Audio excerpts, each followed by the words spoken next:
Hello viewers. In this video we will discuss important topics and MCQs of Unit 5, which is maintenance of electrical machine insulation. Before discussing MCQs, we discuss important topics of this unit, and the important topics are: first important topic is classification of insulating material. जे वेगवेगळे insulating materials आहेत त्याचे classification.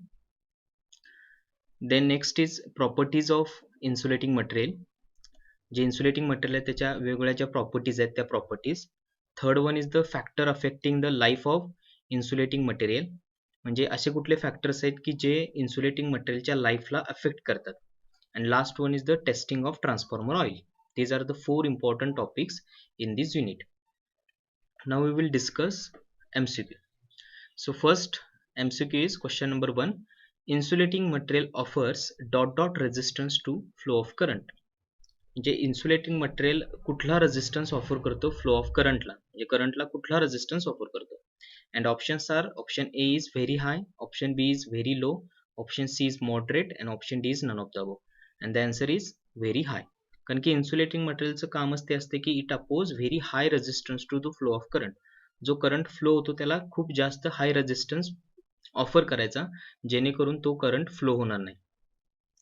So question 1 answer is A. Then question 2 is varnish is a options are solid insulation, liquid insulation, gaseous insulation or D none of the above. म्हणजे varnish हे कुठल्या टाईपचं insulation आहे?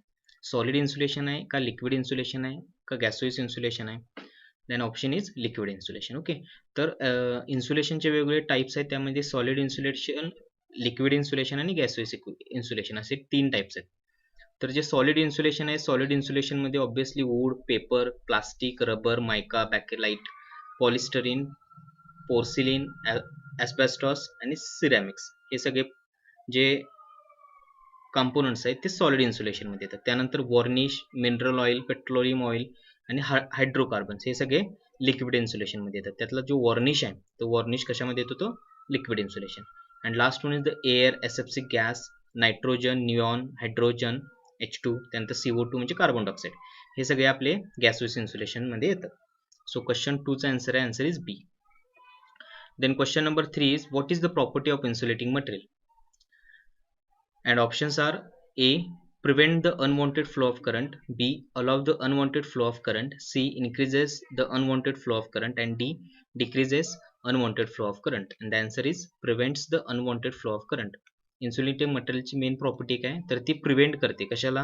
Unwanted फ्लोला, unwanted करंटला flow होण्यापासून. So question 3चा answer आहे, answer is A. Then question number 4 is how should the properties of strength and dielectric strength in insulating material. म्हणजे इन्सुलेटिंग मटेरियलची डायलेक्ट्रिक स्ट्रेंथ आणि स्ट्रेंथ कशी असली पाहिजे? And options are: first option high strength, low dielectric strength, option B low strength, low dielectric strength, option C high strength, high dielectric strength, and option D low strength, high dielectric strength. And answer is C, high strength आणि हाय dielectric strength. जे insulating material असेल त्याची strength हाय असली पाहिजे आणि त्याचा dielectric strength पण हाय असली पाहिजे. त्यानंतर क्वेश्चन नंबर 5 बघा, melting point is dot dot property of insulator. Melting point ही कुठली प्रॉपर्टी आहे? इलेक्ट्रिकल प्रॉपर्टी आहे, मेकॅनिकल, थर्मल और chemical, and it is the thermal property of insulator. तर इन्सुलेटरच्या वेगवेगळ्या प्रॉपर्टीज असतात: electrical property, mechanical property, thermal property आणि केमिकल प्रॉपर्टी. यामध्ये जे इलेक्ट्रिकल प्रॉपर्टी ऑफ इन्सुलेटर आहेत त्यामध्ये येतात insulation resistance, dielectric strength, dielectric constant आणि डायलेक्ट्रिक लॉस. ह्या 4 प्रॉपर्टी इलेक्ट्रिकल प्रॉपर्टीजमध्ये येतात. त्यानंतर सेकंड मेकॅनिकल प्रॉपर्टी, याच्यामध्ये mechanical strength, tensile strength, toughness, flexibility, viscosity आणि पोरोसिटी या ज्या 6 आहेत त्या अंडर मेकॅनिकल प्रॉपर्टीमध्ये येतात. त्यानंतर थर्मल प्रॉपर्टीज ऑफ इन्सुलेटर, त्यामध्ये thermal stability, melting point, heat resistance. These properties comes under the thermal properties of insulator. And last one is the chemical property of insulator. याच्यामध्ये hygroscopy and aging. These two are coming under the chemical properties of the insulator. Next, question number 6 is maximum operating temperature of class C insulation is. म्हणजे जे class वेगवेगळे types आहेत इन्सुलेशनचे, class Y, class C, class B. तर यामध्ये जे class C insulation आहे त्याचं मॅक्सिमम ऑपरेटिंग रेंज टेम्परेचरची काय? तर त्याचं आहे अबव 180 डिग्री सेल्सिअस. जे क्लास सी इन्सुलेशन वापरलं जातं ते अबव 180 डिग्री सेल्सिअससाठी वापरलं जातं. Then next question number 7, maximum operating temperature of class F insulation is. and options are 90 degree Celsius, 120 degree Celsius, 130 degree Celsius, and D is 155 degree Celsius. And the option answer is D, 155 degree Celsius. Okay, तर ही सगळे वेगवेगळे insulations आहेत. Class Y, class A, class E, class B, class F, class H आणि class C insulation. त्याचे हे operating maximum operating temperature. मग जर क्लास वाय असेल तर त्याचं जे ऑपरेटिंग टेम्परेचर असतं मॅक्सिमम ते 90 degree Celsius.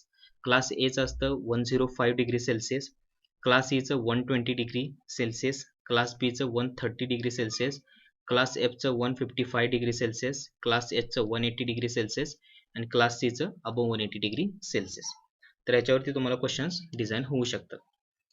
Then question number 8 बघा. What is the polarization index value for a class A type insulation. म्हणजे जो क्लास ए टाईप इन्सुलेशन आहे त्याचा पोलरायझेशन इंडेक्स काय असतो. तर त्याचा आन्सर आहे answer is A 1.5.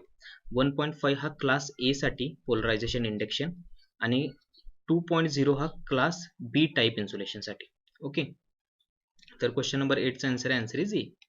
Then question number 9, the dielectric strength of transformer oil is expected to be. म्हणजे ट्रान्सफॉर्मर ऑइलची डायलेक्ट्रिक स्ट्रेंथ किती असावी. आणि options are A 1 kV, B 33 kV, C 100 kV and D 330 kV. and answer is B 33 kV. जे transformer oil आहे त्या transformer ऑइलची dielectric strength किती असते 33 kV. Question number 10, the objective of crackle test. म्हणजे जी ट्रान्सफॉर्मरच्या ऑइलवरती आपण क्रॅकल टेस्ट घेतो त्याचं ऑब्जेक्टिव्ह काय. and option is to prevent presence of water in the oil, to determine presence of water in oil, second to determine presence of moisture in oil, C to determine presence water and moisture in oil, and D is none of the above. And the answer is C to determine presence water and moisture in oil. Okay, तर हे काही questions होते unit number 5 वरचे की जे तुम्हाला तुमच्या exam मध्ये विचारू शकतात. I hope you like this video and thanks for watching this video.